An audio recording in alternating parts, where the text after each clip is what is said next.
The 2021 season previews continue today with the New York Islanders, a team who made it all the way to the Eastern Conference Finals and were a play-in round team in the playoffs last season. Now, the New York Islanders still have a lot of work to do at the time of recording this video. They still have to sign RFA forward Matthew Barzal, which they probably will in all honesty. And they also have a few other moves coming in, including rumors of Derek Brassard, Corey Schneider, and a few other news coming in as well. So let's get into what can happen for the New York Islanders in 2020-2021 NHL season from my perspective. First off, if you are new to the channel, hey, welcome, I'm glad you're here. And if you haven't already, please go subscribe below. It would mean a lot to me. We are really gaining a lot of subscribers lately. We are almost halfway to 700 at the time of recording this video. If not, we are just about there. So yeah, it's looking great right now for the channel. We're gaining a lot of subscribers every day. The view counts are really piling up. We got 100 views on the Step-On video. We got nearly we're nearing 100 views on the Mike Hoffman video. You know, our videos are getting a lot of recognition, a lot of views, and that's the kind of thing that I want for this channel. So I thank you guys so much for that. And also, you know, maybe someday I can make it to 1,000 and maybe make money off of this and make it a full-time YouTube job. That's probably not a thing that's going to happen, but you know what I mean. So one subscriber could really help me out with reaching that goal. Also, if you haven't already, please go check out the links in the description below, which includes my Twitter, my Instagram, my Discord, and my TikTok. Yes, I have TikTok. And yeah, all those social medias as well, so if you could go follow and drop some likes on those, that would mean a lot to me as well. But yeah, anyways, let's get into what happened last season with the New York Islanders, because it was a pretty good season. So last season for the New York Islanders, in a very competitive Metropolitan Division, they finished pretty good. 68 games played last season, 35 wins, 23 losses, and 10 overtimes for 80 points. They were 11th in the NHL. You know, they had that 11-game win streak, or no, not 11. I think it was 9 or 10 game win streak. I can't exactly remember. At the very beginning of the season, and then the amazing thing is that towards the end of towards the pause before you know, everything else happened, the Islanders were not doing well. They had lost like 7 out of 8 games, which was like amazing to see since they moved on so far in the finals. It's just crazy. So, and then the playoffs roll around. They beat the Florida Panthers in the play-in round. Kind of made a mockery of them, in all honesty. I talked about that many times before. Beat Washington in the first round in 5 games. Washington didn't even look in it, to be honest with you. Washington just looked off, but the Islanders mopped the floor with them anyways. They beat Philadelphia, pain, in the second round in 7 games. I have made so many videos and talked about it so many times, so I'm not going to say anything about it now. And then they lost to Tampa Bay in the third round in the Eastern Conference Final in the final score of 6 games. And they really put up a big fight against Tampa. As a guy who saw them play against teams who, in my opinion, weren't really in the best of shape, because Philadelphia made me so mad in that playoffs. You know, like, they put up a pretty big fight against Tampa. They almost forced a Game 7. If they forced a Game 7, you never know. We could have seen something so much different. But you know what I mean. So it's pretty interesting when it comes to the Islanders front. I think they're still a team that can contend. Although they lost some people, they did gain some people back, which will definitely help out with the roster in the areas. The key departures list for the New York Islanders is short but sweet. First off, they lost Devon Toews to a trade to the Colorado Avalanche. That will sting in some aspects, because I think Devon Toews is a very good defenseman, and he will definitely help out the Colorado Avalanche. But you know, he had to go. It stings to see it happen. But I think that they had to make space for more guys to come and move up. They also lost their longtime goaltender Thomas Greiss. Thomas Greiss has been in New York for as long as I can remember. It sucks to see him go, but you know, you got another goaltender, another young goaltender coming up there to help you out, and then you lost Johnny Boychuk to retirement as well. So the Boychuk thing may hurt physicality-wise. Thomas Greiss was a great goaltender. I think he will benefit very well in Detroit. But I think that, you know, it stinks that they had to leave New York. And Devon Toews will probably play pretty good in Colorado. Interested to see what happens there.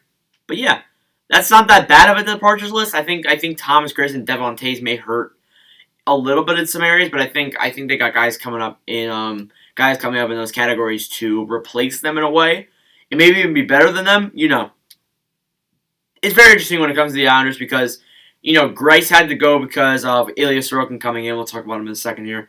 And then Devon Toews had to go because you got more defensive guys moving up in the lineup. So, you know, it sucks that these guys had to leave, but it honestly just had to happen. On to the key arrivals list now. Now, I have this in question marks. Is Corey Schneider back or is he not?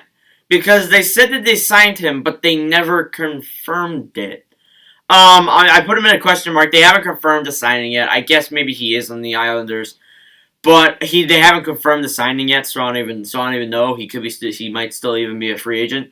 So in all honesty, that's still just a mystery there. They also acquired Dmytro Timashov from a trade earlier this month with the Detroit Red Wings. Really a depth player. In all honesty, I don't think that's really going to affect much of anything for the Islanders. And they got the big boy, Ilya Sorokin. So Sorokin, you've heard of him so many times. He's really that next goaltender for the Islanders. You have Varlamov in there. When Varlamov breaks off in his career, because he's kind of getting up there, I think Sorokin definitely will step in and play really well. He's going to play the backup role this season. He's doing phenomenal in the KHL right now. I think he's really going to help out the Islanders team when he gets to them. And, he's a great goaltender. I think he will definitely improve the goaltending numbers in New York, even though they don't really need much of improving. But I think he will make them much better for a team that is looking like they can win a championship with this lineup. Anyways, now enough of that. Let's get on to the projected lineup for the New York Islanders. Now, this is pretty interesting. I look at this team and I say, this team is stacked. Left wing side, Anders Lee, Anthony Beauvillier, Michael Colle, and Leo Komarov. That's your left wing side there. On the center core, you have Matthew Barzal, Brock Nelson, Jean-Gabriel Pageau, and Casey Zizeguez. On the right wing side there, you have Jordan Eberle, Josh Bailey, Wahlstrom, and then you have Clutterbuck as well. So I look at that, and I think you see a great first line. Lee, Barzal, Eberle, three incredible offensive players. Barzal still an RFA, needs to be signed. I expect to see that in the next couple of weeks, or even days. Next couple of days, most likely. Or maybe it could happen today. I don't know. So yeah, that's an interesting thing there for the Islanders. Second line, Beauvillier, Nelson, and Bailey. That's looking like a pretty fun and interesting line as well. I think that will definitely put up more goals than it usually does. Colle, Pageau, and Wahlstrom. That center core is stacked. Barzal, a great offensive forward. Brock Nelson, another great forward, and then Jean-Gabriel Pageau, who can score goals too. I think Pageau will definitely push for second line. I think he may push Brock Nelson out of there at times. They may pull experiments off with that.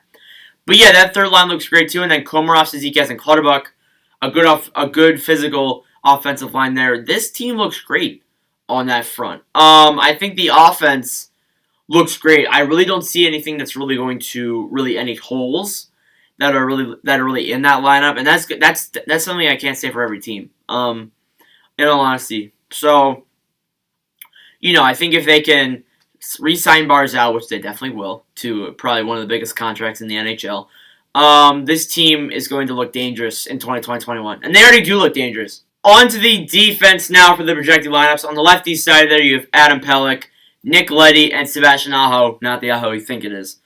On the right D side there, you have Ryan Pulock, not Adam Pelech, he's on the other lineup. Scott Mayfield, Noah Dobson, and then I have Andy Green there as a question mark because I've also heard rumors that Andy Green is coming to the New York Islanders, but I've also heard rumors that he's not. It's confusing. I think Elliot Friedman said that both signings of Schneider and Green were set in stone, but I can't say that they are until they're confirmed by the Islanders.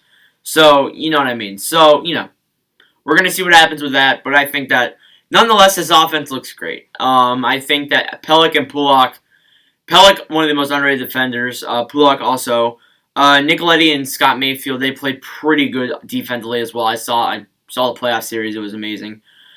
Sebastian Aho and Noah Dobson, two pretty young, underrated defensemen.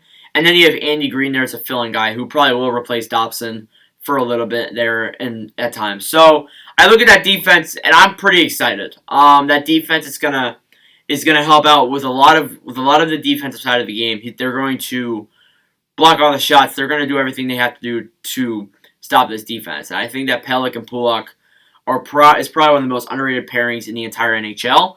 I think they will definitely put up goals. They definitely will put up goals as well. Definitely 100%. So yeah, this Islanders defense looks underrated and really, really good. Finally, we move on to the goaltenders. So starting off on the goaltending side there, you have Semyon Varlamov as your starter, Ilya Sorokin as your backup, and Corey Schneider as your third goaltender. Now, Varlamov, pretty good goaltender. He's gonna really put up even better numbers than he did last season with the New York Islanders. We saw how well he could play. Pretty underrated at times too. Then he's kind of getting up there in age, so when he goes out, Ilya Sorokin will step in. Sorokin, I've made a whole segment on him earlier, so we're not going to say much again now. Phenomenal goaltender in the KHL. I think he will definitely put up good numbers in New York. And then you have Corey Schneider. That's the mysterious thing there. Has he been signed? Has he been not signed? If he has been signed, great. That's also me a third goaltender. And also, I think the main reason why they signed this Schneider guy is so that way Seattle. So that way they meet the Seattle restrictions. Although I doubt that the Seattle Kraken will take Corey Schneider, that's the restrictions. You have to have a goaltender on the restrictions. That's what it is for every team besides Vegas, of course. I'm sorry, but that's how it is. So Schneider, good third goaltender. I think he will play in the minors if that signing does get confirmed, which it probably will. In all honesty, it's just waiting to. So yeah, I'm pretty hyped about everything on this team. The goaltending looks great. The defense looks great. The offense looks great. If you're an Islanders fan, honestly, I put you as like one of the top contenders for the Stanley Cup. And as a Flyers fan, that hurts. And finally, now we have the playoff prediction. Do I think the New York Islanders will make the 2021 Stanley Cup playoffs? The answer is yes. I have projected the Islanders, the Flyers, and the Bruins will be the three teams that are basically just yes, they will make the playoffs. Pittsburgh, Washington, and everyone else is basically just, you can make it if you want. So, I think the Islanders will definitely finish either second or third. I'm not sure first is really realistic with the other two teams. But, Islanders fans, you could counter me on that. I wouldn't be surprised if they do finish first, though, to be honest with you. So, there you go. But, yeah, I think they will definitely make the playoffs. And not only will they, make the playoffs, they'll go deep. They're not just going to get knocked out in the first round. They will go very deep. I think that they might go even deeper than they did last time, or at least put up a fight in the conference finals if they do face a team again. So, as an Islanders fan, I'd be pretty hyped about next season and the seasons to come. Let me know your thoughts in the comments below. Thank y'all for watching. If you enjoyed, please go make sure to leave a like, hit the subscribe button, as we're trying to get to 700 subscribers by the end of the year. Not the end of the year. June of 2021. Thank you all for the constant support. We're almost at the end of the year. We have about 10 teams left in this previews. So yeah, thank you all for the constant support, and I'll see you guys in the next video.